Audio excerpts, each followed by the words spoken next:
Namo Bhagavate Shri Ramanaya. So the topic is the devotees from Kerala who attended as, who served as personal attendants to Bhagavan. There are 6 of them. The top one, Parni Swami, is the one who came first. As early as 1897, Ayyar Swami came in 1910s. Kunju Swami and Ramakrishna Swami on either side came in 1920s, almost together. Madhav Swami in 1930 and Satyananda Swami in late 1940s. So now I'm going to start my prayer, my presentation where Mangala Mama finished this presentation yesterday.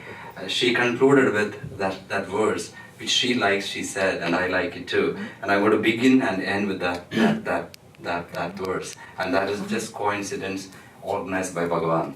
Anbodum namangal, anbardam anbarukku, anbanaida arul arunachala. What it means is, O Arunachala, Bhagavan, bestow your grace so that I just become a devotee of the devotees, of those who hear your name with love.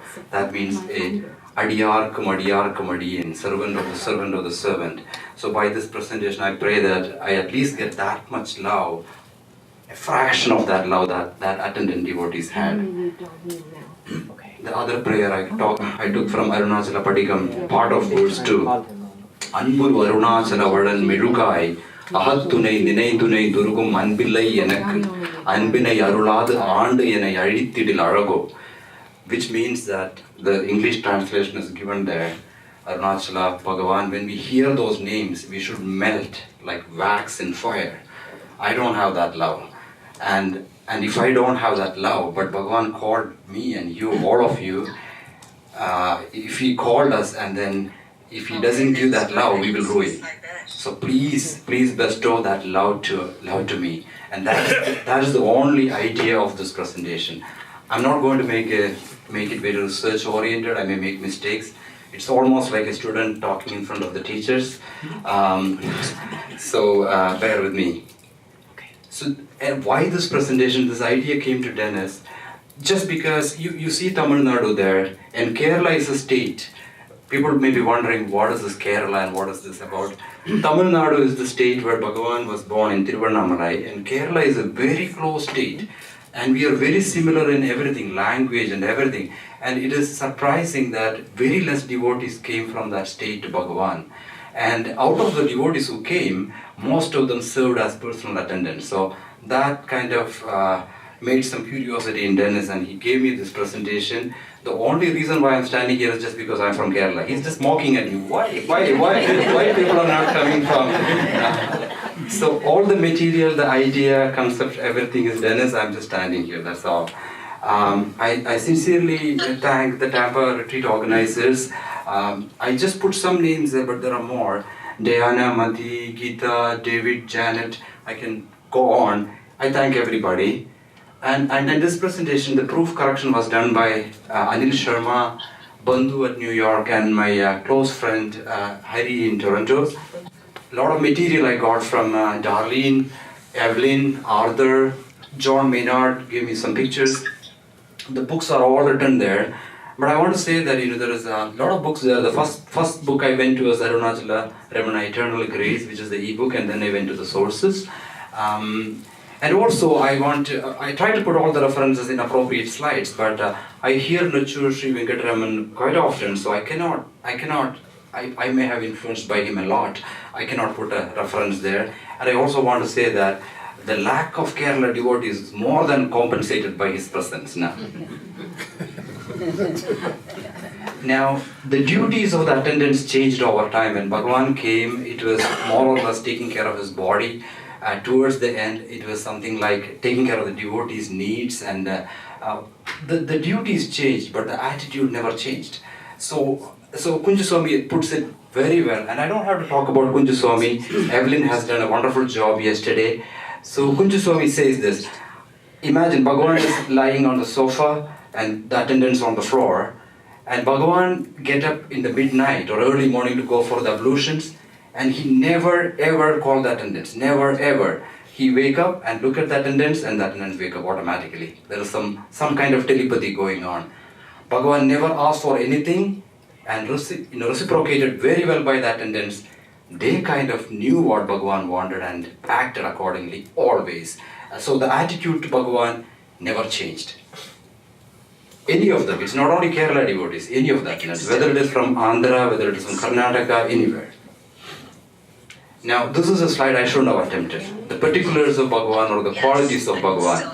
To attempt to tell qualities of Bhagavan is something like the olden story where they wanted to write the qualities of Lord Shiva. And who will write that? They selected the goddess of learning, Saraswati. Where will she write? I mean, we need space. So they took the entire space to write, entire space. And what is the pen? It was the Mandara mountain. That is the tallest mountain they can get. And what is the ink? That is the Milky Ocean. And she's continuously writing even now. It's not finished. It's like that. To talk about Bhagavan's qualities, we can go on forever. But I just put some of the qualities which have a bearing with the personal attendant's life. He was an ocean of compassion. He was always available. There was never a sage and never will be a sage who was 24 hours available all the time. And how much pressure the attendants must have had, or challenge attendants must have had on that. Equanimity. If somebody gives a prasad, it has to be equally distributed, whether it is an apple, whether it is an orange, whatever it is. Regularity and punctuality must have made their job very easy. Bhagavan was like a clockwork, even though he doesn't look at a clock. And never asked for anything. We have seen that. One thing we have to know that is Bhagavan was very strict at times. And it is not because of he was wanted to be strict, but it is because of the personalized attention and the compassion he had. Now, before going to Bhagavan, I just want to say how Bhagavan was. You all know, and Dennis is going to show a video of Bhagavan's life today evening. So, but when Bhagavan came in September 1, 1896, he was totally absorbed in the self, and he totally neglected the body and the mind. And he stayed in Patala Linga. It is, everybody knows, he was sitting in the darkness for weeks, and his body was literally eaten away by the insects. He didn't know. And even after he moved out, he was in Guru Murtam. There was descriptions about he was sitting and the stool was kept on water so that the insects cannot crawl up. But then he leaned on the wall and his skin and the flesh got flushed to the wall, so much so that the marks not only remained on his body but also on the wall for 20 to 30 years. Just want to give you a glimpse of how Bhagavan was at that time. And these are some pictures. This is the earliest picture of Bhagavan in 1901 or something. He was 21 years old. If you look closely, you can see the nails overgrown. And this is early in Skandashram. So one of the devotees looking at the picture said, Bhagavan, you look so thin. You look so thin. You're so frail. Then Bhagavan replied, aha, you must have seen me in Guru Murtam. This is nothing. I was eating once a day and I was like skin and bones, and all my bones, you name it, the collarbone, the ribs and the hip, everything protruded out. And I didn't have a stomach, it went into the back because I was not using it. and you know, we see Bhagavan spotlessly clean, but that time Bhagavan, as soon as Bhagavan came, Bhagavan had that shave and that bath organized by Arunachala, but after that, for no shave for 1 year and a half, and his hair got matted and long like the mane of a lion. It got dust and insects and stones and everything. And 1.5 years later, somebody somehow shaved Bhagavan, and then Bhagavan said, I didn't know that I have a head. He has to move the head like that to see whether there is a head. So much neglect. And also the nails were overgrown to give a frightful appearance. People said, this sage is 200 years old, something like that. This is all taken from letters in the day by day. And also Bhagavan, when he came, he had that ceremonial bath by Arunachala, and 4 months he didn't take bath. And one of the devotees' wife forcefully did the bath for him, and then the next bath came a year later. So I just wanted to make you feel that how Bhagavan was, and what was the challenge that attendants must have had. And then this is Bhagavan's own words. We can even stop talking about Parani Swami with this sentence. After that, Parani Swami came and everything was adjusted into the routine of daily basis. So that speaks volumes on what that devotee has done. Now, when I talk about Parani Swami and Ayya Swami, the first ones, this verse comes to me.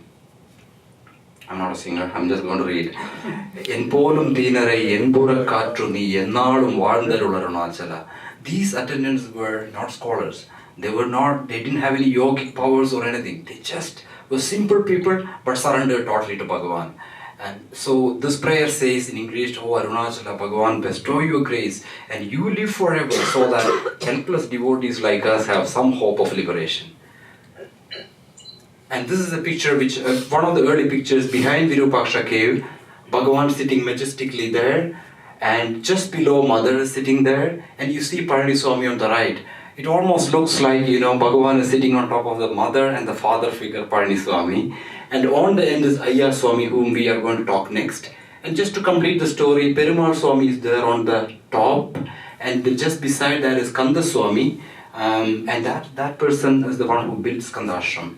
And this is the popularly known Shiva Prakasham Pillai, the Who Am I.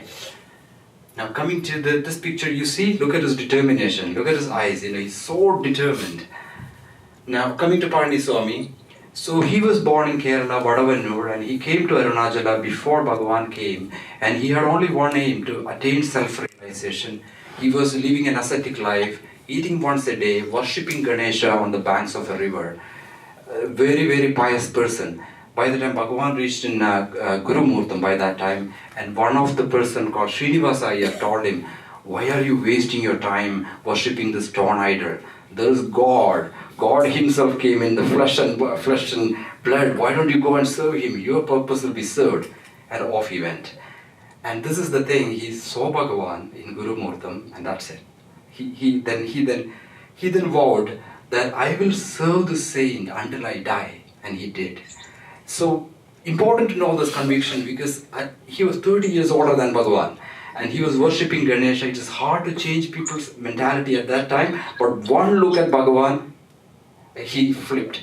And many people came to attend Bhagavan, Annamalai Tamburan, Udandi Nayanar, Venkatachala Mudali, but they probably lacked the determination this person had. He just said, "I will serve," and then he served. I'm just going to take a quick deviation here. We all are so attached to the ashramas in Nova Scotia and New York. Bhagavan's shrine, beautiful feeling, the books, the meditation, mentors and accommodation and food and whatnot. No wonder we are attached. But when the founder of the New York ashram came to New York, he was like a beggar. He didn't have anything. He keep on telling, like, "I will build an ashram in New York, I will build a temple in New York." And all the people who listened to him brushed him away, like a crazy fellow. He himself said that. And then came a very young man, 20 years, and that man vowed to himself, "I will serve him until his visions are fulfilled." And he did so, and he's continuously serving. I don't need to tell who that is. And this is a picture of Guru Murtam, and Bhagavan stayed there for 18 months. So at that time, Bhagavan's only thing was he was wrapped in samadhi all the time. So Parani Swami's job was to protect his body and feed him, at the same time do not disturb him from the meditation. Sounds simple, but it's not that simple. And Bhagavan was sitting there and just had the strength to sit like that. The moment he tried to wake up, he will fall. And he had to try many times to get up even for his ablutions. So one such day, Bhagavan saw Parani Swami is holding him like that. And Bhagavan looked back and saying, why are you holding me? Bhagavan must have had that fierce look. He doesn't want anybody to touch him, right? And Parani Swami politely said, "Bhagavan, I was trying to save you from falling. You were falling." And Bhagavan at that time was holding on to the door with 2 hands and still falling. So you can imagine how thin and frail Bhagavan was. And if you think Bhagavan, we have the beautiful pictures to adore our puja rooms, and here we owe it all to this person. And then they moved to Mango Orchard and stayed there for 6 months. And that's where Parani Swami brought all these Vedantic books for his own benefit. And then Bhagavan read them, and this is what Bhagavan felt. Oh, what's all this? They all have written about me. Because all this self-realization and the Brahman and everything, Bhagavan attained without even reading. But it corroborated with him, and it helped us, devotees, to clarify our doubts. Bhagavan didn't need any of these books, but we needed those books. So these books came to Bhagavan through Parani Swami just for our help. And then after that, they moved to Arunagirinatha temple. And then Bhagavan recognized that, Parniswami is putting up too much on him. So out of compassion, Bhagavan said, we should live separate. You go begging this way, I go begging that way. Parniswami said. And then in the evening, he came back to Bhagavan. It's almost like a tender calf cannot leave the cow. He was just so attached to Bhagavan. And that's why Bhagavan's biographer, Narasimha Swami, says, Parniswami was a shadow of Bhagavan. He literally was a shadow. Now, slowly other attendants came when he moved to Virupaksha cave. Perumal Swami, Kanda Swami, Ayya Swami, everybody came. And how Bhagavan learned Malayalam. Malayalam is a language spoken in Kerala, and it is a really tough language actually. The Malayalis learn other languages relatively quickly because Malayalam is very tough. Anyway, how he learned Malayalam? Parniswami had a vow to read a Vedantic book called Adhyatma Ramayanam, few pages or a chapter before he has his meal. So he was not a scholar, he was reading very, very slowly, so everybody has to wait for the meal. He will slowly finish and everybody's hungry. And so Bhagavan, his inimitable way, he never complained about anything. He just asked Parniswami, is it okay if I read for you? Then he said, yes, but I don't know Malayalam, you have to teach me. And Parniswami taught Bhagavan Malayalam, and Bhagavan learned in 3 days. Kunjaswami says Bhagavan learned in 3 days. And he read fluently and quickly. So, Parniswami got his dose of Adhyatma Ramayanam, and everybody got the food in time. It was good for us, he wrote so much in Malayalam too, Bhagavan. And now in Bhagavan's life, as you can see, everything followed that spiritual tradition. He didn't ask for anything. He came to Arunachala, he just threw his clothes away. Somebody asked, can I shave you? And Arunachala showered the water, the rain on him. So ceremonial. So the same way, anybody who before they start the spiritual literature, make an offering to Ganesha. So how that happened, this also happened just like that. There was a small statue of Ganesha inside Virupaksha cave, and Parniswami was overwhelmed because he worshipped Ganesha, and that's how he got to Bhagavan. So he said, Bhagavan, can you please make an offering to Ganesha? Then Bhagavan wrote this verse, and that's the first verse Bhagavan wrote himself. Lord with the big fat belly residing in the niche, you who allowed your father, that is Lord Shiva, to go around begging, at least now shower your glance of grace on me, who too is the son of that father. That's the beginning of Bhagavan's golden literature. And thanks to Parniswami. Now, Parniswami's small notebook. Parniswami, there was a sage called Shankaracharya, everybody know. He lived in somewhere like Swami was saying, it's vague, somewhere between 6th century to 12th century. So his books are very famous. Parniswami asked Bhagavan to write some of the stanzas for him, for his sadhana. There was no notebook. So he kind of took some scrap papers, which was like this size, and then stitched together, and then wrote works of Shankaracharya in Malayalam, just transliteration. It was 145 pages. And Bhagavan later said this was the Adi Grandham. That means the first book. And Bhagavan also said, if anybody want to get liberation and do sadhana, this book alone is sufficient. And so the Parniswami was instrumental in getting that as well. And there's a beautiful description about their life in Virupaksha cave. So simple, so divine. There was no doors, there's wooden doors, so they're only Bhagavan and Parniswami. So they just walk out, close it, and then they go around Arunachala for 1 or 2 weeks. They don't even take food or water. The only thing they take is the small notebook, because Parniswami may need some clarifications. Think about it, Bhagavan and Parniswami alone walking in Arunachala for 2 weeks. And out of the 2, Parniswami was well dressed. He had a towel up to here. Bhagavan only had a loincloth. So the book will go to Parniswami, he tucked there, and then they walk around. And then they come back whenever they want to. I don't want to say we all. I go to Tiruvannamalai and I go do the Girivaram between the breakfast and lunch, so that I don't miss things, right? These people are walking around for 2 weeks. So this is how the book looks like. This is published now. This much size, 7 by 4 centimeters. And then it is the Adi Grandham, the first book. Now I don't need to tell about Aksharamanamala. Parniswami was heavily instrumental in that. And how that happened, they started going for begging, and they sing this chant from Shankaracharya, Samba Sada Shiva, Samba Sada Shiva, Samba Sada Shiva, Samba Shiva. And they go at a certain time, so people in the town are waiting, because they know Bhagavan's attendants are coming for Bhiksha and they give ample amount of food. But then, the other sadhus figured this out and then they started copying this. They also sing the same, dress the same, go at the same time, steal all the food. So the attendants started begging to Bhagavan, saying like, Bhagavan, please write something. And not only for begging food, but they wanted Bhagavan to write. Bhagavan initially said, there is Devaram, there is Tiruvachakam, there is so much, I don't want to write. But finally he yielded to the love of the devotees, as he always do. And one Girivaram he finished Aksharamanamale. And that is probably one of the most devotional poems in the literature ever. And it will feed our spiritual hunger for eternity, I must say. There are so many comments about Aksharamanamale, but one thing I really, really like is one by Sadhu Narayananda. He said, I'm going to take Swami's presentation in this. When Manikavajagar wrote Tiruvachakam and he came to Chidambaram, people started asking, what is the meaning of this Tiruvachakam? So Manikavajagar was so emotionally moved, he said, its meaning is him, Lord Shiva. Its meaning is him only, and then he merged in Lord Shiva. So likewise, if anybody were to ask Bhagavan, what is the meaning of Aksharamanamala, he would have stood silent and gazed at Arunachala and showed Arunachala and must have merged into Arunachala. But he doesn't have to merge, he's always merged in Arunachala. And Muruganar, who wrote extensive commentaries on Aksharamanamala, said, this is the supreme, ultimate, extreme example of ultimate devotion. And even scholars cannot understand it without Bhagavan's grace.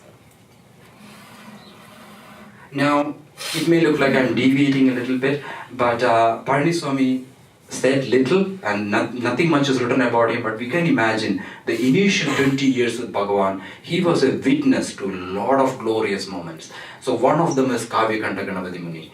He, as you know, he was a big-time scholar. He learned everything. He did intense tapas between 1896 to 1907. Not the time. That's the time Bhagavan is in Arunachala and in silence. And he's doing intense tapas to get to God. And by 1904, he decided to do tapas in 5 holy places of Lord Shiva, representing the 5 elements: earth, water, fire, air, and space. He did that. And then also he didn't attain God. So he was so frustrated. In 1907 he declared, I'm going to Arunachala. That's the final place for liberation. I'm going to do tapas there. And if I don't see God, I'm going to proclaim all the Upanishads are false. And that much was his conviction, and he went. And then he went in a Kartikeya Deepam time. It was 5-6 days of tapas there again in Niruti Lingam. Goddess Parvati appeared to him or made a vision or told him, without a guru you cannot attain God. And your guru is sitting there on the hill. Go, surrender, and you will get to God. And then off he went. He went running in the afternoon. He fell flat at Bhagavan's feet. Bhagavan was sitting silently. And he said, I'm just going to read that. All that has to be read, I have read. Even Vedanta Shastra I have studied. I have performed tapas to my heart's content. Yet I have not up to this time understood what tapas is. Look at the honesty. 11 years of tapas only. And he says, I don't know tapas. That honesty and surrender. Hence, I have sought refuge at thy feet. Pray, enlighten me about the nature of tapas. And Bhagavan, 15 minutes, he gazed into Kavyakanta, and then he broke the relative silence he kept for 11 years. He was waiting for the right disciple to speak. He spoke a little bit before, of course, but not in a fluent way. And these words came out of Bhagavan. If one watches the notion of whence the I notion springs, the mind will get absorbed into that. That is tapas. When a mantra is repeated, if attention be directed to the source whence the mantra sound emanates, the mind will get absorbed into that. That is tapas. And the scholar was spellbound, just like all of you. He has read every scripture, and he said he never saw an original teaching like this. And I'm sure, like in the olden stories, the gods were standing there and putting flowers and making trumpets and everything at that time. And probably the only human witness was Swami. And Kavyakanta asked Swami, what is the name of the sage? Venkataraman. Then he contracted that to Ramana and said, Bhagavan must be called Bhagavan Sri Ramana Maharshi from now onwards. And he kept or so much high regard for Swami. So one of the slokas he writes, Kaviganda wrote several slokas on Bhagavan. He says, to him praised by Swami, who has cast off the trammels of birth, to that son of the snake-adorned god, that is Shiva, appearing in the guise of an ascetic, I prostrate. So just to tell you that how Swami witnessed so many moments. And this is give you a little bit of a Kerala touch. It looks like a deviation, but not. Sri Narayana Guru was a sage in Kerala. He was known as a social reformer and a poet, but he was a sage too. Just to give you that idea, Gandhi went to visit him. And Gandhi said, it was my greatest privilege to meet Sri Narayana Guru. Rabindranath Tagore, who was the first Nobel laureate, went to meet him and said, I never saw anybody spiritually higher than Narayana Guru. Just to give you how his state was. And to my knowledge, Sri Narayana Guru never went to meet anybody. And he never wrote poems on anybody. He wrote poems on sadhana, God and everything. He never wrote anybody. The only person, not a person, Bhagavan is not a person, but he wrote on Bhagavan. We'll come to that. So Sri Narayana Guru came to Bhagavan in 1917. He came to Kanchipuram to meet his own mutt. The head of the mutt told Sri Narayana Guru, why don't we go and meet Bhagavan? Sri Narayana Guru was waiting for an opportunity because his disciples often disappeared and come back a week later and then asked, where did you go? Into Tiruvannamalai. So he wanted to meet. So he came to Tiruvannamalai and Swami somehow went to Tiruvannamalai town and saw Sri Narayana Guru and said, why don't you come and meet Bhagavan? So he was instrumental in bringing him. So Sri Narayana Guru said, yes. Bhagavan doesn't go anywhere. We had to go and meet him. And then he came with his disciples. So Bhagavan was sitting in Skandashram. And all the disciples prostrated, and Sri Narayana Guru went and sat below the mango tree. And he kept staring at Bhagavan. Bhagavan was just natural. And he was so impressed. He kept staring at Bhagavan. And the lunch time came. Bhagavan knows Malayalam very well. So he came out and said, Bhakshanam Kadikyam. That is in Malayalam, let us have food. And Sri Narayana Guru knew Tamil very well. He said, Maharshigal Prasadam Sapadalam. That means we will have the blessed fruit from Bhagavan. And they ate, and then off Bhagavan go to walk in Arunachala. He doesn't bother who the person came. And Sri Narayana Guru understood that Bhagavan's equanimity and the one self of all. He was so impressed. Then and there he asked for a pen and paper, and then he wrote a 5 shlokas on Bhagavan, on Nirvrati Panchagam. It's very beautiful. If we get time, we get there. But he then and there wrote this. And then by evening, Sri Narayana Guru's disciples came to take him. So to everybody who came, Sri Narayana Guru asked, have you seen Bhagavan before? Have you seen Bhagavan before? Everybody said, yes. Everybody has seen Bhagavan before. So he said, it's only the poor me who did not have the luck until now. And then, time to go, he kept that offerings, that shlokas at Bhagavan's feet and stared into Bhagavan's eyes for a minute. We don't know what they conveyed. And then he left. And on the way he said to his disciples, Bhagavan is a king cobra. That's in Vedantic literature. A cobra means the highest of the sage because it bites, your ego gets killed. A king cobra, just a look is enough. And then when he went back to his place, he was so impressed. He wrote another 5 shlokas on Municharya Panchagam, which means 5 shlokas on how a sage behaves, and then send it to Bhagavan. And anybody who come from Tamil Nadu to meet Sri Narayana Guru, he will ask, have you seen Bhagavan? Then if the answer is no, he'll be very angry. He will say, if you are born in Tamil Nadu and haven't seen Bhagavan, you ruined your life.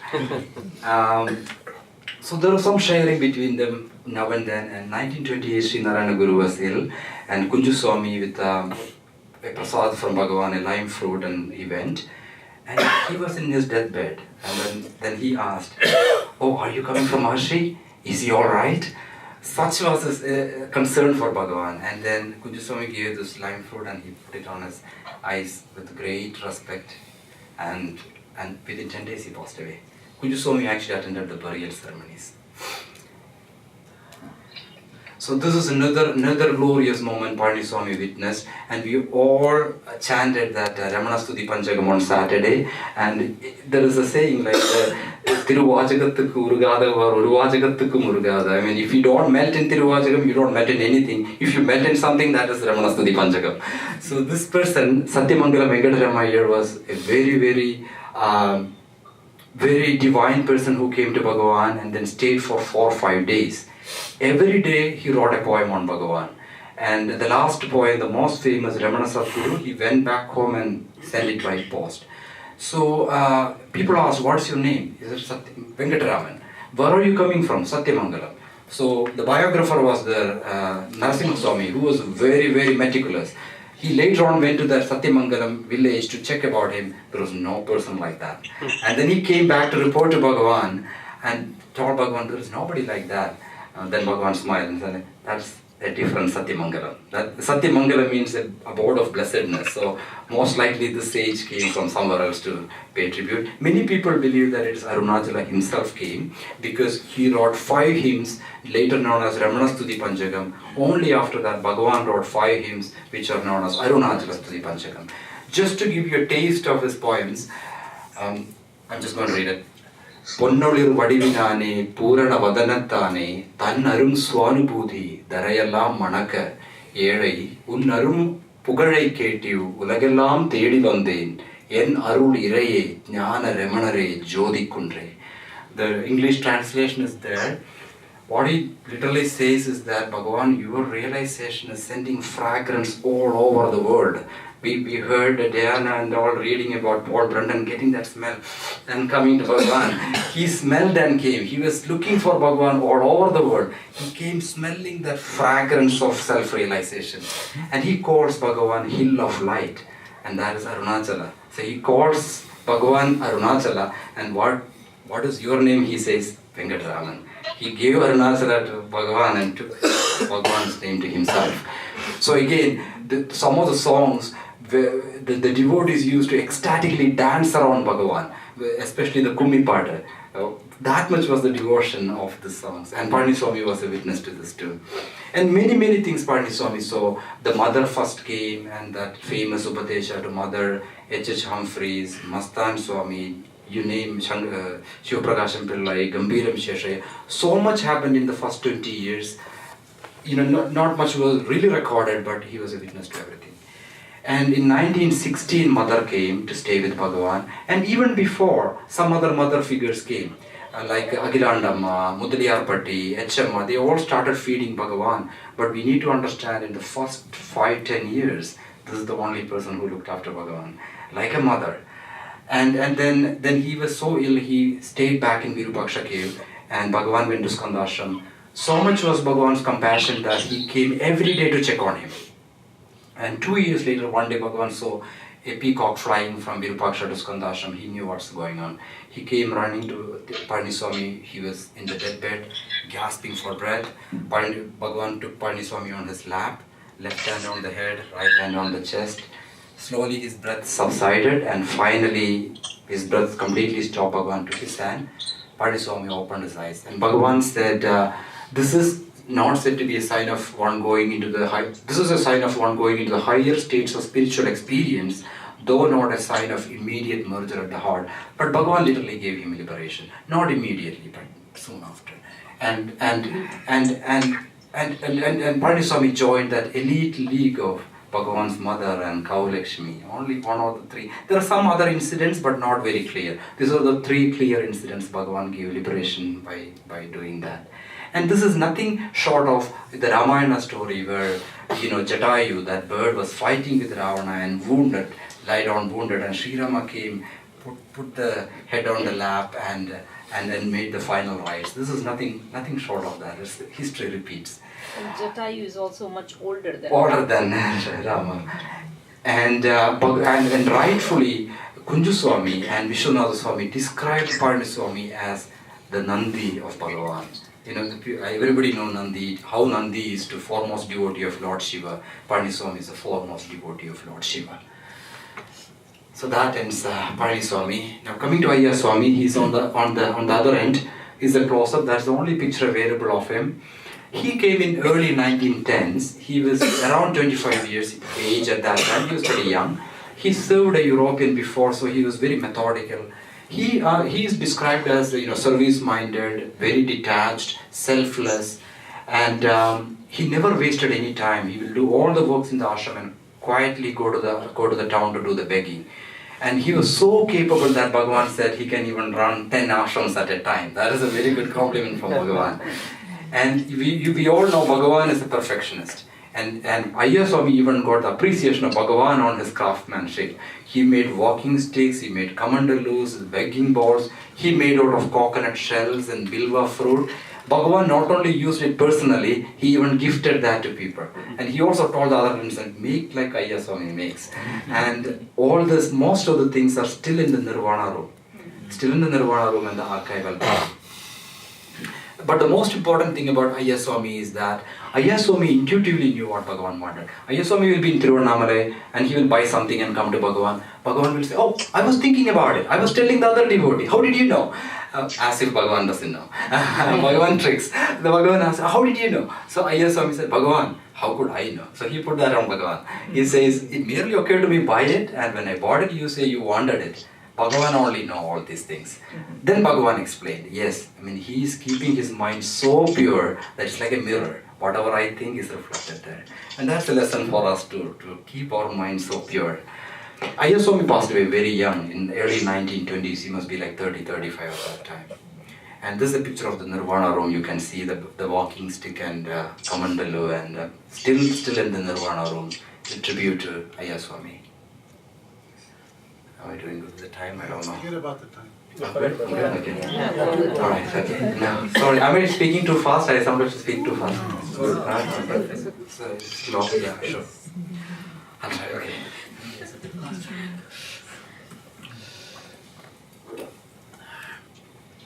So now comes Kunju Swami and Ramakrishna Swami. They came together, almost together. So I think this verse is the best for them. Nokiye karudimei takiye pakkuva makini yandarul Arunachala. Which means Arunachala, Bhagavan, you look at us, you touch us, you take care of us, you make us mature, and then you absorb us to everything Bhagavan do. And they are like that because they came very young and Bhagavan did exactly like that. This is the picture here. Again, Bhagavan sitting there, Niranjanananda Swami, Amma, Mother, I'm sorry. Ramananda Brahmachari here. And this is Deshu Rama Mastan Swami. This is Ramakrishna Swami. And this is Kunju Swami. And this is, I think, Venu Amar. So, now this is a picture of Kunju Swami in his young age. And this picture was given by Anil Sharma. And if you were to somehow use some technology and turn around the camera, you would see Dennis, Evelyn, Geeta, Bandhu, Anil all sitting in the front. It's taken by them.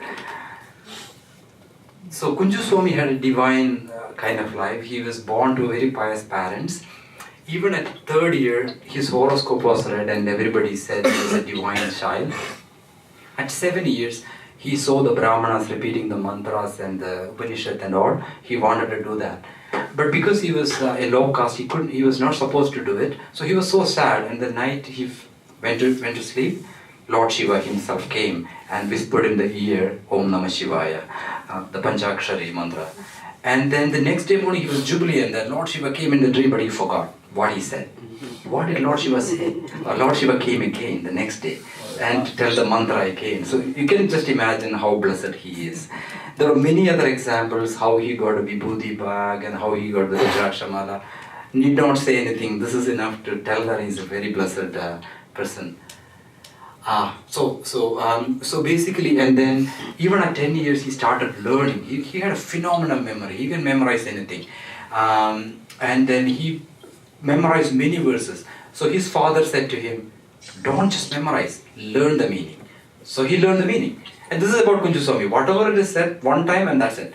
So he learned the meaning. And he went to a teacher and the teacher said, just don't learn the meaning, just practice. He practiced. And then he got the guru. His guru's name was Kupandi Swami. So he practiced everything in the textbooks, everything what his guru said. He's not getting the samadhi experience. So he went to his guru and said, I heard that in the olden times there were rishis who can just look and give you the samadhi experience. Is there anybody like that? So the Kupandi Swami has seen Bhagavan. He said, yes, there is Bhagavan Ramana Maharshi in Tiruvannamalai. I have seen him. The moment the word Kunju Swami heard the word, he went into a peace and bliss. He never had that before. But at that time, he couldn't go because he was stuck with this guru. So there was a companion, Ramakrishna Swami, we will come to that in a bit. He sent Ramakrishna Swami to Bhagavan. And Ramakrishna Swami reached Bhagavan and sent a picture of Bhagavan, and that again sent waves of bliss into Kunju Swami. Now, Kunju Swami's journey to Tiruvannamalai was almost as dramatic as Bhagavan's journey. Again, in the interest of time, I'm going to skip that. He came to Bhagavan in 1920. He was 23 years old. I just want to mention that the first day itself marked all the blessed signs there. He was directed to Bhagavan by Mudaliyar Patti, the foremost of the devotee. When he went there was Bhagavan, Mother, Niranjananda Swami and Ramakrishna Swami. And actually Mother was crying because one of the attendants called Adi Annam, not the Annamalai Swami you are all familiar with, this Adi Annamalai Swami who died of plague, and Mother was literally crying. So Bhagavan reassured, why are you crying, Mother? Because the sun went, another sun has come. Can you imagine the first day somebody walk into Bhagavan and Bhagavan saying to Bhagavan's own mother, the sun came. So much blessed was Kunju Swami's arrival. And the first food was given by HMR. So, and how he already vowed to himself saying that I will take the first words of Bhagavan as Upadesha. That's a very beautiful story. So Kunju Swami was eagerly watching Bhagavan. What is going to Bhagavan say? So Bhagavan was cooking some meal. And then he opened a box, 4 pups came out.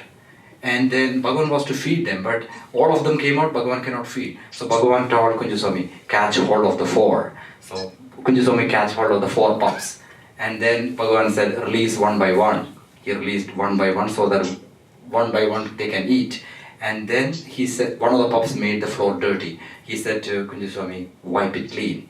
So he wiped it clean. But the Upadesha he got was he took hold on to the 4. He took it as hold on to the 4 Mahavakyas in Hindu scriptures. And I put it there, for those who don't know, they are written there. So hold on to the 4 Mahavakyas. And what is the release one by one? Release vasanas one by one. And what is wiping clean? Clean your mind. So Bhagavan just said some simple things. He interpreted and took it as the Upadesha. And in Bhagavan's presence, he got to ask some questions. So this is a very beautiful conversation between Kunju Swami and Bhagavan. Kunju Swami, what should I do to get mental peace? Bhagavan, you have read Kaivalya Navanitam. It is said if you realize yourself, all the troubles will be gone. Kunju Swami, how to realize the self? Bhagavan, you should first know who you are. Kunju Swami, how I could find out who I am? Bhagavan, find where the thoughts come from. Very easy. Kunju Swami, how should I do it? Bhagavan, turn inward and merge the mind into the heart. And after saying that, Bhagavan went into silence. Kunju Swami went into silence. Bhagavan's grace is on him and all his problems vanished then and there. And Kunju Swami got so much samadhi experience. Likewise Ramakrishna Swami. So they both thought, okay, we will go home. Why we stay here? We go home. But when they went home, they couldn't get the samadhi experience. So there is the importance of proximity of Bhagavan. Again, I think in the evening the video will be there where Kunju Swami talks really about that importance of proximity of Bhagavan, and also how they were involved in Mother Samadhi itself. It is going to come in the evening in the video. So I'm going to skip that. And Kunju Swami got tons of instructions from Bhagavan. Evelyn has mentioned so many, and everybody knows, and so I'm just mentioning some of them. Bhagavan told him there are 3 kinds of japas. One is Ucha japa, that with moving your lips. Second is Upamsa japa, that means without moving the lips. And the third is Manasika japa, which is internal, which is the best. And this is a very beautiful story about Kunju Swami, Bhagavan teaching the true Namaskar. Kunju Swami went to meet a Swami called Mahadeva Swami in Koilur Mutt and came back and reported to Bhagavan. Bhagavan, I met Mahadeva Swami, he inquired about you, people came, prostrated, got the prasad. Bhagavan asked, did you prostrate? Bhagavan said, no, I only prostrate to Bhagavan. Kunju Swami thought Bhagavan will be very happy. Bhagavan said this answer, what an intelligent fellow. Is your Bhagavan only within this body? Is he not anywhere else? If a person is totally devoted, then don't go anywhere. But if you go, you follow the patterns there. But then he gave the real upadesha. He said, whenever you do namaskaram, you think about your guru, then the namaskaram will reach the guru. That's the way to do. And I don't think Bhagavan had to tell that again to Kunju Swami. He's a one-time learner. And yes, Evelyn was talking about Kunju Swami's pranks. Like, he was so young. So he was like a naughty fellow. He may go Girivaram 2-3 times a day. 2-3 times. This is him sitting on the top of the hill. Dennis gave me this picture. And sometimes he sleep on the floor. He fast. One time he and a friend from, he's a priest in Arunachala temple. They decided to not to sleep for 8 days and not eat anything except tea. And they went as far as 4 days. Then Bhagavan thought, enough of this, stop it and go back to routine. Bhagavan's compassion. And here you can see the picture where Kunju Swami is feeding the monkeys and Bhagavan lovingly looking. So that nature of Bhagavan went to all the other attendant devotees as well. And this is an instruction about the Giri Pradakshina. Kunju Swami asked, what is the benefit of Giri Pradakshina? So Bhagavan said, nothing better than Giri Pradakshina. That alone is sufficient. When you're sitting into meditation, your body is not moving, but your mind is moving, lot of thoughts. But when you go Giri Pradakshina, your body is moving, but your mind is not moving. And that's very important. You do some japa, keep your mind at the heart and then walk. That is called as walking samadhi. And he also said, when you walk around, the breeze from the hill will come, there will be a lot of herbs, it is good for your health. And more importantly, there are siddhas who go around the hill. So this is new to me. You should walk on the left side of the path, because of the right side, unseen siddhas will be circumambulating Arunachala, and actually when you go on the left side, you're circumambulating them also, so you get more blessings. So lot of practical instructions to Kunju Swami. Oh, this is a very, very nice story. How the love between Kunju Swami and Ramakrishna Swami. Ramakrishna Swami's younger brother got sick because he got into some kind of spiritual practices. So the older brother wrote a letter to ashram, send Kunju Swami and Ramakrishna Swami to take care of him. So the news reached the ashram. Ramakrishna Swami said, it's my brother, but I don't know anything. Kunju, you go. So you can see their connection, right? So Kunju Swami said, I will go. Bhagavan said, you go. But Ramakrishna Swami had only money for the travel, no for food. So how Bhagavan solved that is a story. So that day, afternoon, one devotee came and started serving puris. And as you all know, Bhagavan takes only a little and makes sure that everybody gets equal. But this time, Bhagavan was not resisting. Puris, 1, 2, 3, 4, 5, 6 came to the plate. People are watching what's going on here. Even the person who served thinking, why this is happening? Nobody knew. And Bhagavan as usual ate one only. And then he packed 5 of them and gave it to Kunju, saying, you don't have anything to eat on the way. This is for you. That is Bhagavan's compassion.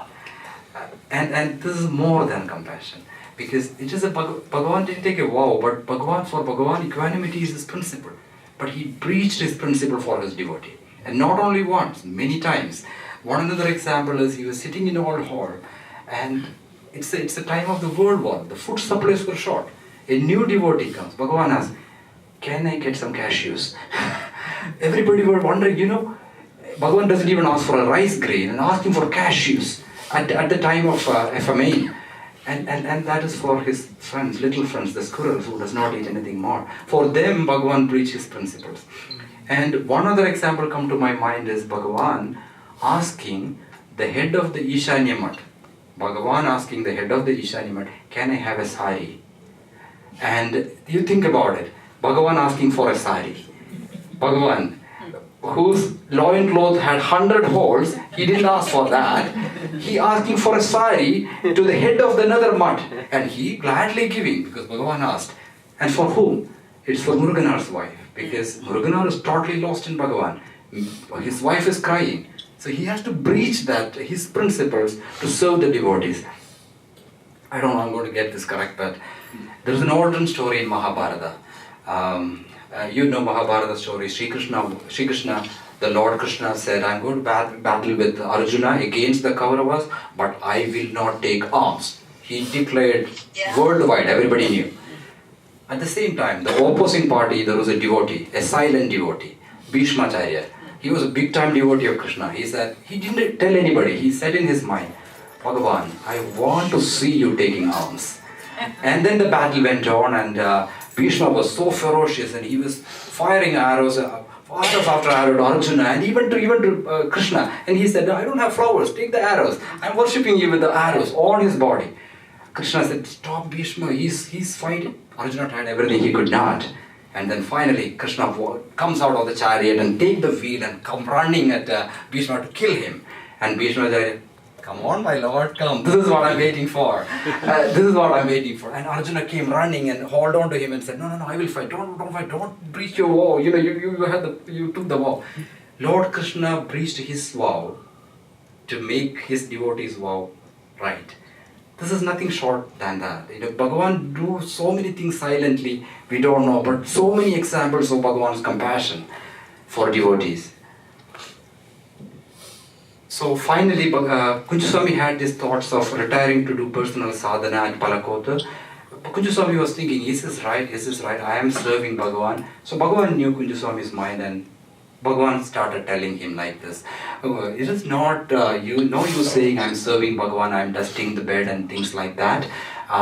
The greatest service to the Guru is to be engaged in meditation and self-inquiry. So in a way, Bhagavan gave that approval of Kunjaswami's desire to stop and do the sadhana. And then he went to Bhagavan for final upadesha, which I kept to the last. That's very beautiful one. I'm going to keep it to the last. Now, even after going to Palakotu, Kunjaswami was like a Kunju, like a small child to Bhagavan. He wanted to see Bhagavan all the time. So he go in the morning, sit in the ashram, evening sit in the ashram. He even walk in the morning to Skandashram and come back in such a way that Bhagavan will be walking up the hill so that he can see. And he want to listen Bhagavan's words to him every day. But how he do it? It's crowded like this. So what he does is very clever. When he does the Parayana, he is very good in Parayana. He knew all the words. He will deliberately make some mistakes. So Bhagavan will say, Kunju, not like that. I want to hear that. Look at the love and look at the. Doesn't Bhagavan know that? Bhagavan knows that. He's deliberately making the mistake.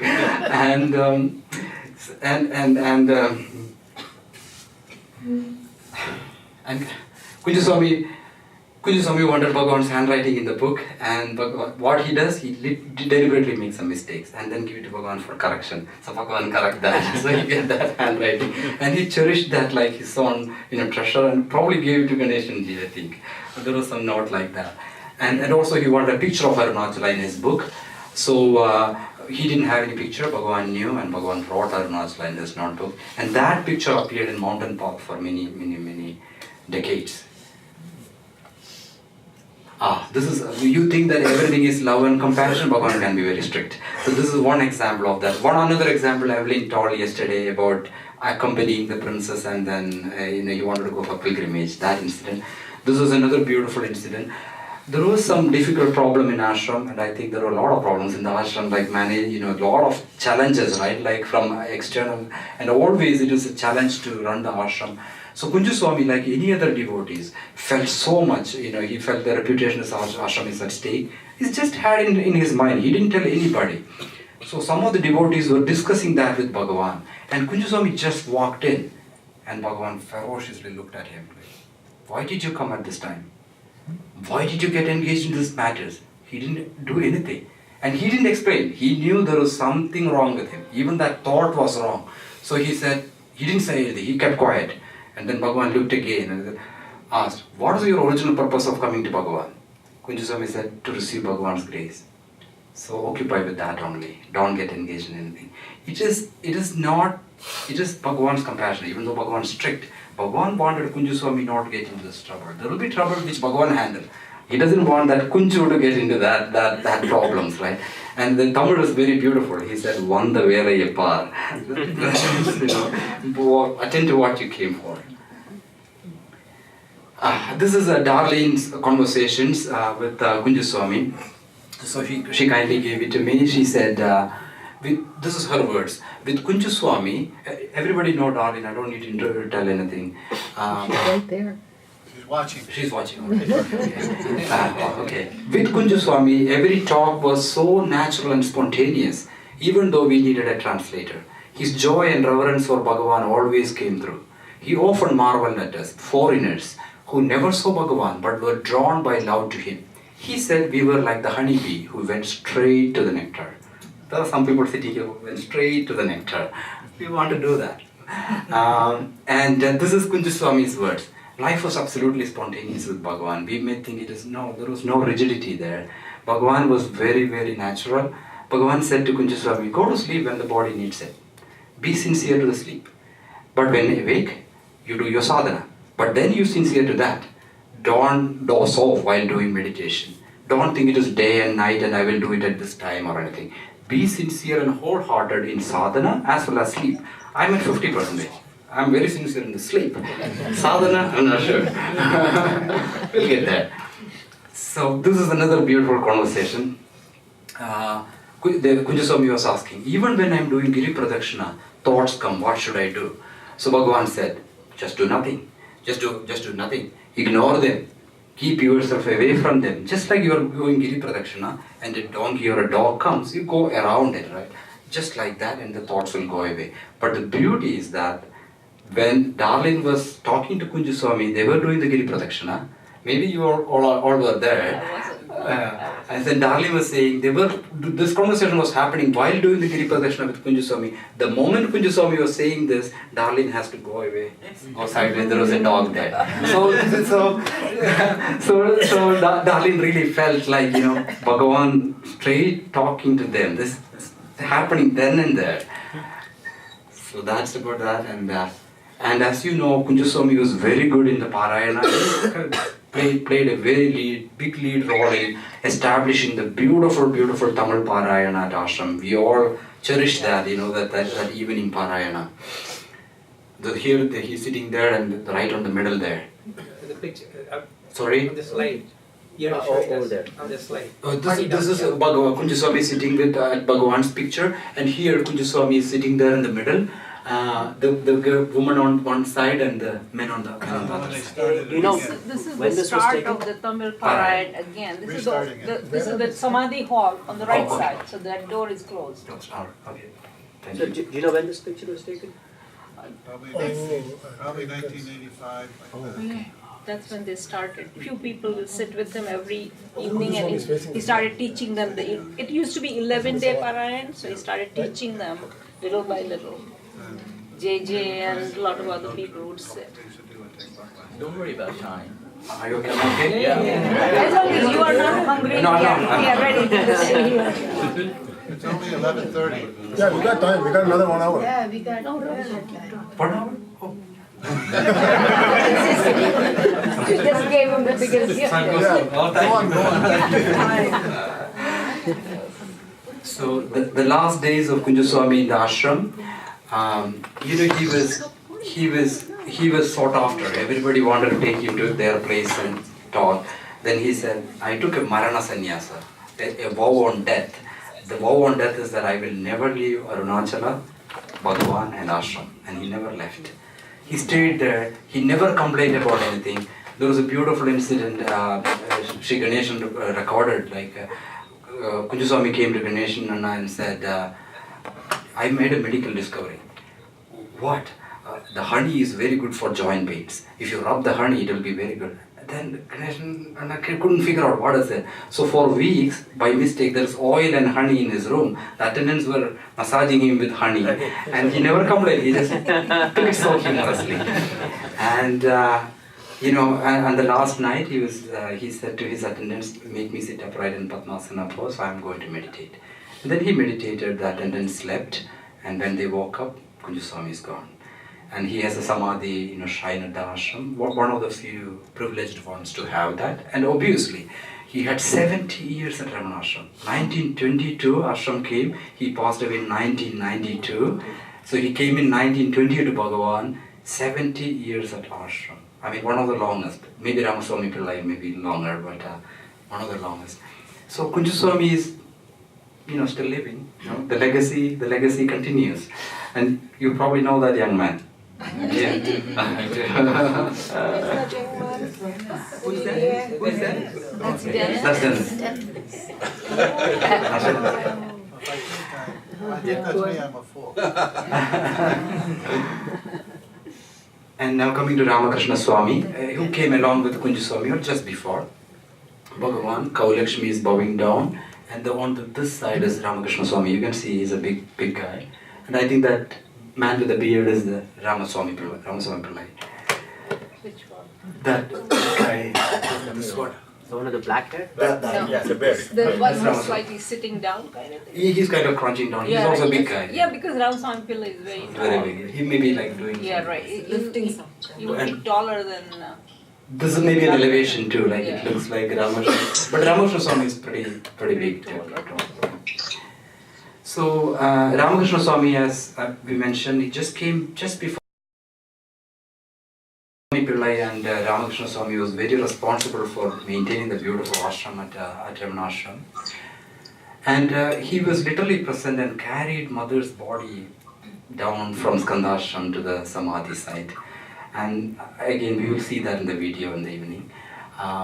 He used to have epilepsy from childhood, and one episode happened in the ashram. So he was being taken by others, and Bhagavan saw he was being carried, he's totally unconscious. So Bhagavan, out of compassion, came and asked later, "Hey Ramakrishna, what happened?" Then Bhagavan, "I don't know anything. I lost consciousness of body, I lost consciousness of the world." Bhagavan is very strict. Bhagavan said, No, not like that. You may have lost consciousness of the body and the world, but you still keep your inner awareness. You cannot lose that. So even if you lose the outward consciousness, you keep the inner awareness. And he did. So he never had epilepsy again. And also he took that teaching to his heart. Later on, there was a description in Ramana Puranam. He gave the message to Ganesh very beautifully, the same message. Oh, this is an incident. I will try to go slowly. This is the robbers. We think the life that Bhagavan had a very easy life. Probably not. So there was a thieves going into Ramanashram. At that time there was nothing much, but the thieves thought there was something.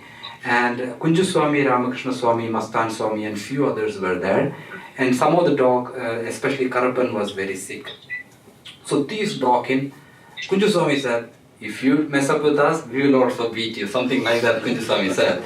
So Bhagavan kind of calmed him down. Bhagavan said, "Let these thieves play their dharma, and we stick to our dharma. And let them do what they like. It is for us to bear and forbear." So the interesting thing is, that moment he get reassured and calmed down. That's the thing. Even at turbulent times, this is a lesson for us too. When sometimes, other things strike us and we feel it's so hard to control. But Bhagavan could control these devotees with one word. And Ramakrishna Swami said, "You come in and take what you want. We are not going to do anything. You can take whatever you wanted." Bhagavan told Ramakrishna Swami to take Karapan away because he's already sick. He doesn't want the thieves to hit him. Karapan, the dog. The dog, Those who sorry. don't know, yes. So Bhagavan's compassion shows. Ramakrishna Swami obeyed Bhagavan and came back, and by the time, one of the thieves have hit Bhagavan on the left leg. So Bhagavan, just like Jesus, said, "Okay, if you're not satisfied, here is my right one." But most likely the thieves were not, got, melted or anything. Ramakrishna Swami came back, and he's a big man. He tried to save Bhagavan with his hands. Literally, he saved Bhagavan a lot of blows. And which is what any attendant would do. And then the thieves went out, and Bhagavan said to the attendants, "Use some balm or something on your wounds, you are hurt." Then Ramakrishna Swami asked, "What about Bhagavan?" Then Bhagavan said, "I also got adequate pushai." Pushai in Tamil means worship as well as study. I also got adequate pushai. Bhagavan was humorous even then. But Ramakrishna Swami was not. He saw the swelling in his leg, and that's when he lost his temper. He took an iron bar on the side and he was about to go out. Because until then he was controlled, but he cannot see Bhagavan getting hurt. And that is natural only. Bhagavan still could reassure, console Ramakrishna, saying, if you go and hit them, some may die. And who will get the blame? Not the thieves. The thieves are thieves, they are misguided people, they are ignorant people. But we are sadhus, we should not be doing this, we should control. And Bhagavan could reassure and console Ramakrishna too. So this incident, what next happened is not important, these messages are very important for us. Now, this is very interesting. Ramakrishna Swami wanted to do some tapas in Virupaksha cave, and then he went and started doing the tapas. by fourth day, he started having visions. He started seeing Chidambaram, he started seeing Kumbakonam, he named it, like, I want to see ashram in Kumbakonam, he see it. So he was so happy. He said, oh wow, Arunachala granted this so quickly, Bhagavan granted this so quickly. And then he came back jubilant, telling everybody, I saw this. I mean, it's natural to have that. And everybody were wonderstruck. Everybody looking at him, wow, wow. But Bhagavan was not. Bhagavan said, aha, is this tapas? Seeing Kumbhakonam, seeing the ashram? Tapas means being in the self and not saying, I saw this, I did this. And these are fleeting things. And Bhagavan told him, enough of the meditation, come and stay with me. So, and I just want to deviate a little bit, not to underplay anybody. In an earlier time, there was a sage called Guhai Namah Shivaya, and he had a disciple. A disciple's name is Guru Namah Shivaya. It's confusing, but Guru Namah Shivaya is the disciple. He had similar visions. He saw Chidambaram, something is burning in Chidambaram, and he could wave his hand and stop that fire. He came and reported to his Guru. His Guru said, well done, you have a mission in Chidambaram, go there. But what I want to try to tell is the state of, not that, I want to tell that Bhagavan's state was so high, and Bhagavan's expectations and Bhagavan's standards for his devotees is so high. Bhagavan said, no, this is not good. You stop it and come to me. Because you are going for a higher thing. You are going for liberation, not for these visions and things like that.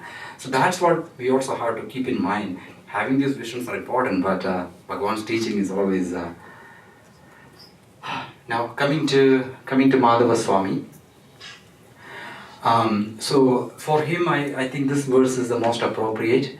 Vittidil kashtamam vittidada unai uyir vittida arul puri Arunachala. What it means is, Arunachala, Bhagavan, if you leave me, then I will ruin. I want to shed my body holding on to you. I don't want to leave you. So, Madhava Swami was very young. He was like 20 years. He was working in an ashram in Malabar. He was born in Palakkad. So that's the time Kunju Swami wanted to retire for his personal sadhana. And he went to Malabar and met Madhava Swami. Kunju Swami said, I am going to retire. I want to do my sadhana. Madhava Swami said, I really want to serve a living guru. Aha, everything fit very well. Kunju Swami brought Madhava Swami to ashram, trained him to do the things. And then Madhava Swami was attendant of Bhagavan from 1932 to 1946. There are many descriptions about Madhava Swami, and many a time he was very methodical, very systematic, never forget anything. So there are some descriptions when he forgot something, everybody raising eyebrows. Madhava Swami forgot us? So that is true from Subbaramaya, Arthur Osborne. Everybody has high regards for this. And Suri Nagama. So this is a very beautiful incident. I really liked it. So Bhagavan is in the old hall.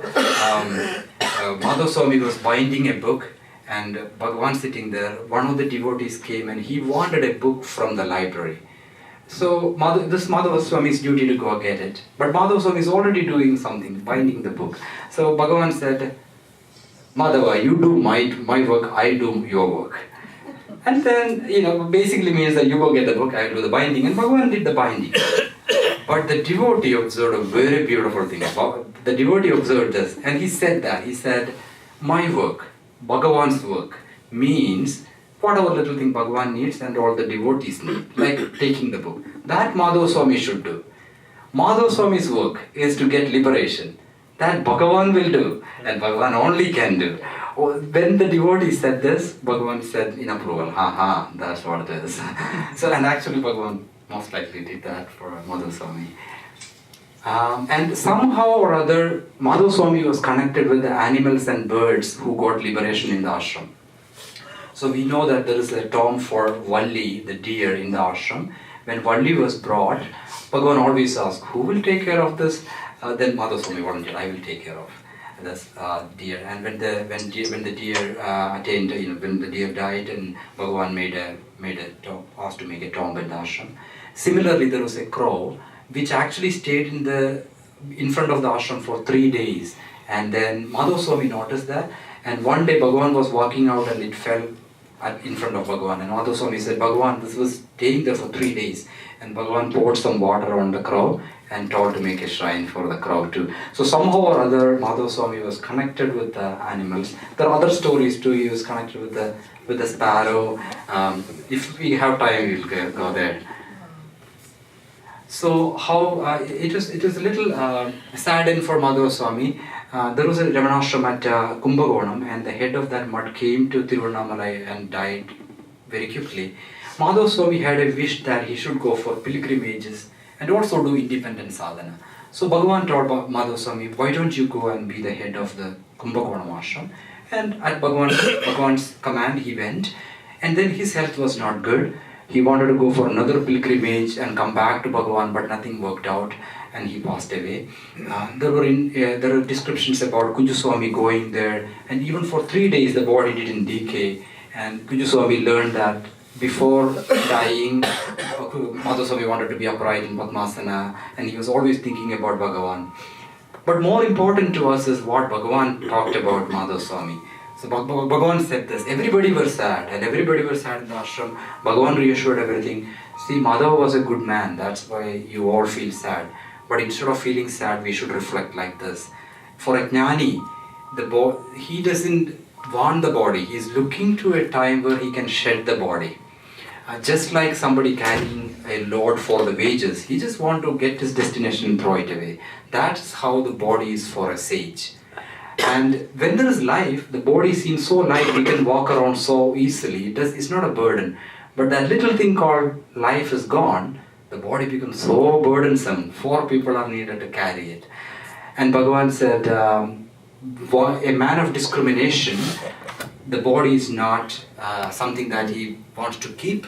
And once we know the true state, we don't need our body. And that's how he concluded the talk about Madhav Swami's demise.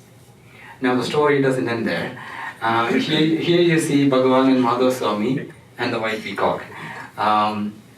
So maybe because of the connection of Madhav Swami with the animals, soon after Madhav Swami's death, a Rani, a queen, came from Baroda and gave a white peacock. And this white peacock became the deer of Bhagavan. Bhagavan made that peacock a vegetarian. And Bhagavan himself will fondle the peacock and take lice out of the body. And this peacock somehow simulated Madhav Swami's actions. He will go to the library, he will pick on some books, and he will go to the temple construction site, he will supervise the meal. So he got many names like building supervisor, assistant, Sarvadhikari. And people even started noticing this and the connection with Madhav Swami. And Subbaramaya told Bhagavan, it looks like the Madhav Swami. Then Bhagavan smiled. And Subbaramaya is a poet. He wrote a poem called Mayura Vrittam. And everybody are sitting. Subbaramaya submitted that to Bhagavan. Bhagavan approved it. Lalita Venkataraman, that is daughter of M.V. Ramaswamy Iyer, who wrote the Sharanagati. So she started singing it with Veena. And everybody ready? Everything is ready? Bhagavan said, the hero is not here. The hero should come. And he says, Madhava, where are you? Come. It's a sight like the peacock flying in and then started dancing to the tune. And the song finished, the dance finished, the peacock went on pecking the veena. So Lalita Venkataraman is thinking, what's going on here? So Bhagavan says, Madhava wants you to sing one more time. So he sings again and the peacock dances again. And it is, Suri Nagama says, and it is true, it is a sight for gods. It's all these things happening. So that's about Madhav Swami. Am I good? You're good. So last but not the least is Satyananda Swami. So for him this verse comes to me, Solladu sollini sol aranil endru summa irundai Arunachala. Bhagavan, Arunachala, you in silence you said keep silent, and then you stood silent. We will see why this is connected to Satyananda Swami. So here you see Satyananda Swami as a young man, almost like a humility personified near Bhagavan in 1946, at that time, 46 and beyond. This is Satyananda Swami towards the end of his life. So he was born in 1916. He was the only one born in southern Kerala. Most of the other people in Palakkad, northern part of Kerala. He heard about Bhagavan when he went to a pilgrimage to Rameshwaram. That was in 1938. And then he came to meet Bhagavan in 1938 and became an attendant in 1946. By the time there was a huge waiting list to become an attendant. Not like the beginning. And he says, the first visit, Bhagavan looked at us and smiled. And I can never forget that smile. It is, I think, Arthur Osborne who said that Bhagavan has two powerful weapons other than his majestic silence, his look and his gaze. If he's not fallen for the silence, you're fallen for the look. If you're not fallen for the look, you're fallen for the smile. And Bhagavan called him Satya, and he's described as a very sweet and soft-spoken and very innocent, very reticent, methodical, mindful, and most importantly, he kept his heart open for Bhagavan to fill that. So there are, and you know Bhagavan is a very good actor. Satyananda Swami describes one such incident. Satyananda Swami and Bhagavan was alone, and Bhagavan started describing how a guru came from Kerala under some alcohol or influence, and he was like hugging Bhagavan and said, "Oh, you are a nice boy, so nice to see you," and and Bhagavan acted that out. And when Bhagavan acted that out, Satyananda really kind of felt that ananda, and he could not forget that incident for a long time. And the similar incident happened to Annamalai Swami, to the later Annamalai Swami. Bhagavan did something like that and hugged Annamalai Swami, and that's it. Annamalai Swami got that state. And this is another incident, like there was one operation. Now we are coming to towards the physical end of Bhagavan. Bhagavan had an operation and there was bleeding a lot and the wound. And the crowd was waiting outside. Satyananda was blessed to be inside serving Bhagavan, but he could not stand. He could not stand the suffering, and he said crying. He literally cried and said, "Bhagavan, it is so painful to see the suffering." Bhagavan was totally unconcerned. Bhagavan said, "What suffering? All is bliss. All is bliss." And Satyananda was again blessed to be in the Nirvana room on the last day. And at 6 p.m. there's a beautiful description by him in Mountain Path. He massaged the legs at 6 p.m. And at 6:30 p.m. people outside started singing Aksharamanamale. And then Bhagavan the tears started coming out. Bhagavan was not crying, there was no change in the expression, the tears just rolled out and rolled out. So much so that Dr. T.N. Krishnaswamy told Satyananda to wipe the tears. And he kept on wiping and tears kept on coming. And Satyananda was probably blessed to give Bhagavan the last meal, a little bit of water and fruit juice by a spoon. Satyananda Swami says, the most awe-inspiring moment was the physical demise of Bhagavan. There was no physical movement of any kind, no visible change, not even a flutter. It was as if the human frame in which Bhagavan was turned into a statue instantaneously. So that was the physical end of Bhagavan. But then, after that, Satyananda Swami did not speak for 13 years.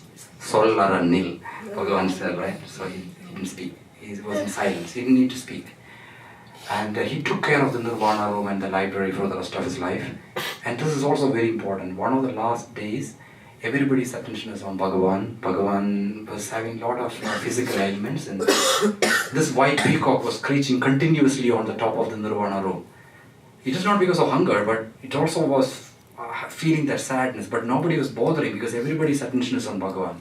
And Bhagavan said this, "Has anybody fed the peacocks yet?" And probably that went into Satyananda Swami's heart.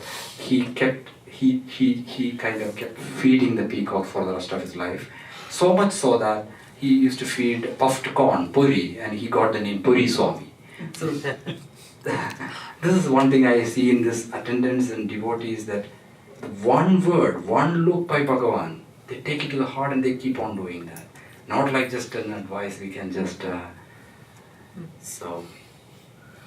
So now just switching gears to the literary works in one slide. As we know, Bhagavan never wrote anything for himself. He always wrote for the compassion for his devotees. So Parni Swami and Ayya Swami was heavily instrumental in bringing out Aksharamanamala. That alone is enough. And Parni Swami requested Bhagavan to translate to Tamil Dakshinamurti Stotram, Hasta Malagam and Guru Stuti. And after that came Navamani Malai, Ashtagam, Padigam. Ashtagam and Padigam are the two works Bhagavan wrote spontaneously. Padigam, the verses came to him and standing in front of him. He has to write it down, otherwise it doesn't go. So he kept on writing one verse each day, and Ayya Swami was very observant. He knew that Bhagavan is writing this. And then Bhagavan was going Giri Pradakshina. Ayya Swami gave a pen and paper to Parni Swami to go behind it and said, Bhagavan is writing something, so maybe he'll write more. And Ashtagam was complete in that Giri Pradakshina. So between Parni Swami and Ayya Swami, they completed the Arunachala Studi Panchakam. So no need to say anything more, right?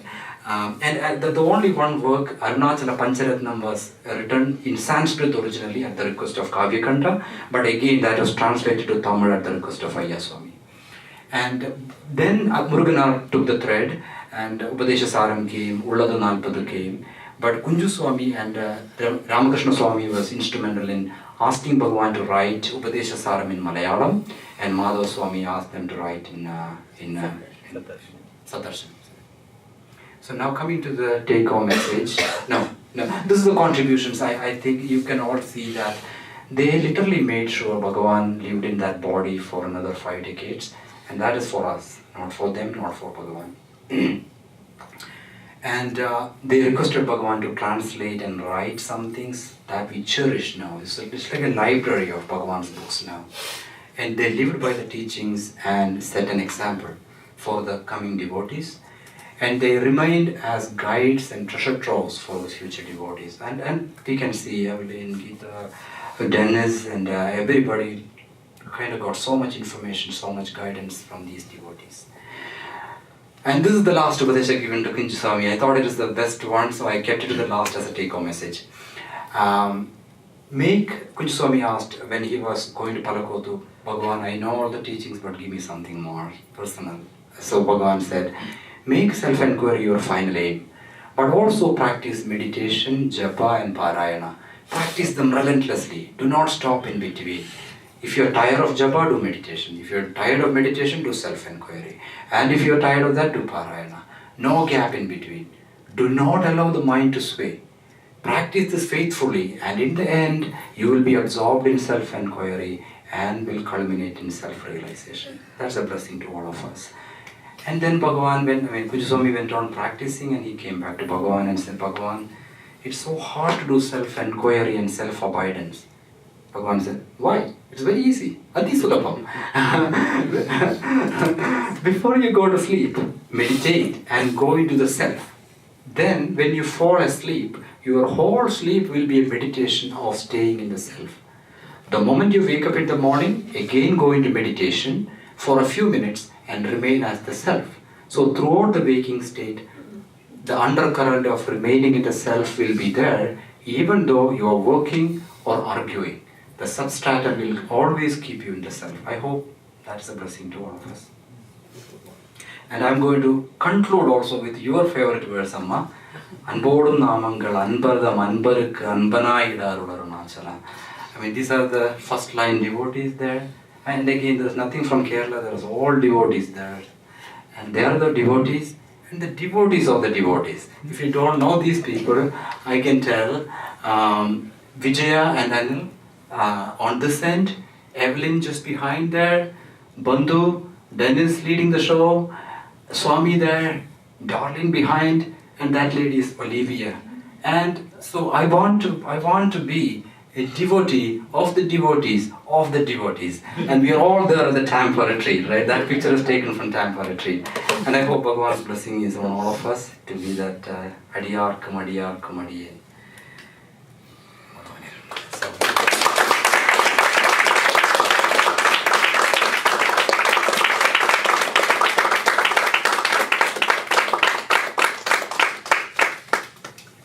he called me many times and he kept rehearsing it and rehearsing, trying to bring it down to an hour and 15 minutes. And he begged me, 15 more minutes, please, 15. I said, granted. For people who don't know the geography of India, I know he showed it's the adjoining state, but it is like Europe. It's like saying in France, you attract people from Spain and they become their devotees. That's how it is. It's not the same language, it's a different language. It's like, that's how. It's not like United States where Alabama attracts Florida devotees. They're all, they speak the same language, but it's like Europe, you know. That's the beauty of this. I never knew that the Carolites were the caretakers of Bhagavan. Thank you very much. Thank you. It was beautiful.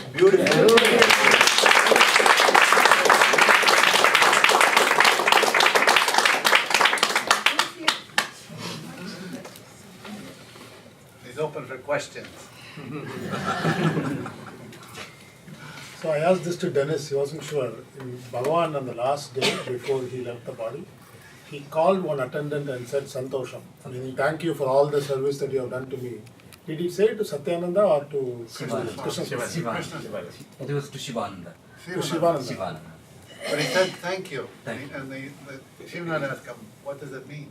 Yes. He said, thank you in English. Thank you. Then he said, means Santosham. Dana. Will your presentation be printed or uploaded? There it is. There it is, yes. It's in Dennis's computer, it is his. No, but it'll be on YouTube.